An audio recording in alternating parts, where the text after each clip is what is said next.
अस्सलाम वालेकुम, मैं हूँ शाजिया ज़ीशान। नाज़रीन, पाकिस्तान तहरीक इंसाफ के एहतजाज की फ़ाइनल कॉल में नाकामी के बाद अब हम देख रहे हैं कि पार्टी में एक दूसरे पर ब्लेम गेम हो रहा है, एक दूसरे पर इल्ज़ामात लगाए जा रहे हैं, बात इस्तीफ़ों तक पहुँच गई है, कारकुन मायूस हो चुके हैं। पार्टी के जो सेक्रेटरी जनरल हैं सलमान अकरम राजा साहब, उन्होंने इस्तीफ़ा दे दिया है। साहबजादा हामिद रज़ा साहब ने पीटीआई की जो सियासी कोर कमेटी है उससे इस्तीफ़ा उन्होंने दे दिया है। हमने देखा कि बुशरा बीबी ने कहा था कि हर कोई एमएनए जो है वो 10,000 कारकुन लेकर आएगा, एमपीए 5,000 का लोग लेकर आएगा, लेकिन कोई भी ज़ाहिर है 10,000 कारकुन कोई एमएनए ना लेकर जा सका और ना ही कोई एमपीए 5,000 बंदे निकाल सका। बंदे तो दूर की बात है, रहनुमा जो हैं वो ख़ुद भी अकेले नहीं पहुंच पाए तहरीक इंसाफ के एहतजाज में।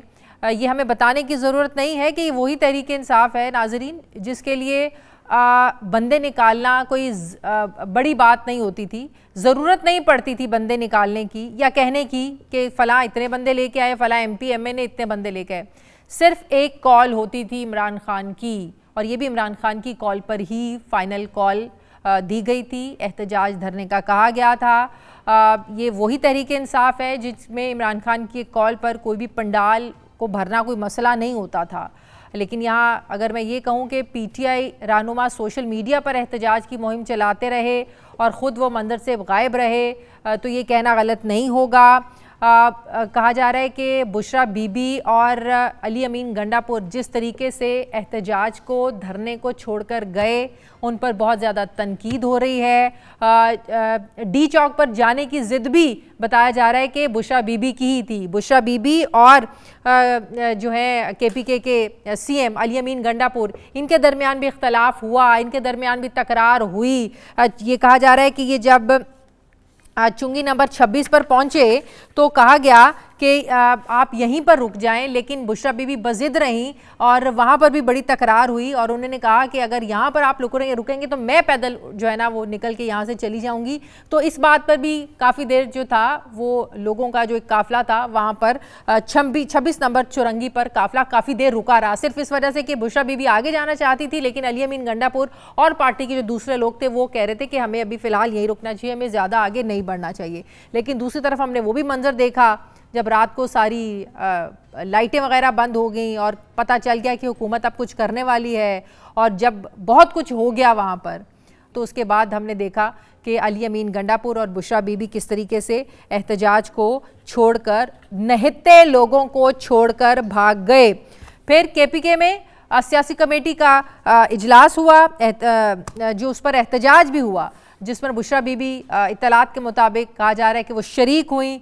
बड़ी सख्त ज़बान उन्होंने अल्फाज इस्तेमाल किए, सियासी क़यादत को उन्होंने बेगैरत तक कहा। उन्होंने कहा तुम बेगैरत हो, बुज़दिल हो, गिद्ध हो, तुम लोग बंदे नहीं निकाल सके, बंदे इकट्ठे नहीं कर सके, तुम डट नहीं सके।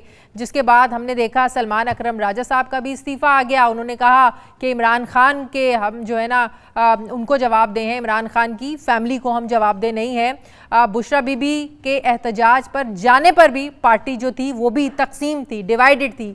पार्टी की लीडरशिप, बहुत से लोग ये चाहते थे कि बुशरा बीबी से एहतजाज को लीड ना करें, वो एहतजाज में ना जाएं।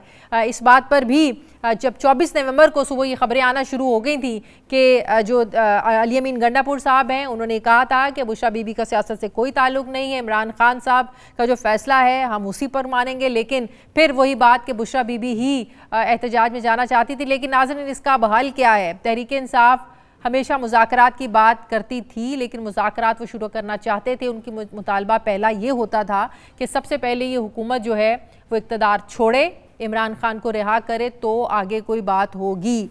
लेकिन दूसरी तरफ जो हुकूमत है वो भी कहती है कि हम हमेशा मुज़ाकरात के लिए आगे बढ़े हैं, हम मुज़ाकरात करना चाहते हैं, हम तहरीक इंसाफ के साथ बैठना चाहते हैं, उनको बिठाना चाहते हैं, हम सबको साथ लेकर चलना चाहते हैं। लेकिन तहरीक इंसाफ जो शराइत लगाती है वो शराइत काबिल कबूल नहीं है। मतलब कि तहरीक इंसाफ मुज़ाकरात की टेबल पर बैठने से पहले ही जब शराइत लगाएगी तो जाहिर है तहरीक इंसाफ के साथ कोई मुज़ाकरात नहीं होंगे। दूसरा, तहरीक इंसाफ का दूसरा जो हमेशा जो बात रही है, जो वो जिस बात पर उन्होंने हमेशा जोर दिया है, वो इस्टेब्लिशमेंट के साथ मुज़ाकरात करने की बात की है, क्योंकि इमरान खान समझते हैं कि इस हुकूमत के पास कोई इख्तियार नहीं है, ये बाइख्तियार लोग नहीं हैं, ये लाकर बिठाए गए हैं, तो लिहाजा इनसे बात करने का कोई फ़ायदा नहीं है।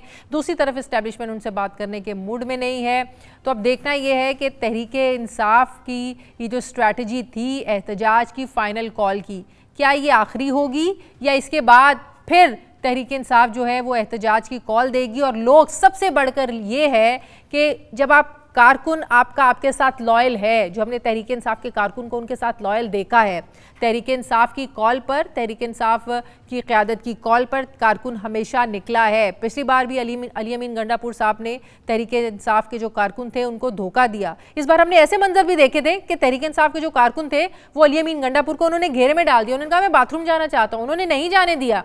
तो बात यह है कि अब तहरीक-ए-इंसाफ का जो कारकुन है उसको आपने खुद कंफ्यूज कर दिया है। अगली बार आप क्या कहकर कॉल देंगे, कितनी आखिरी कॉल जो है ना वो आप कहेंगे, कब तक आप ये कहेंगे कि फाइनल कॉल है, कब तक आप ये कहेंगे कि हमारी जो है वो आखिरी कॉल है।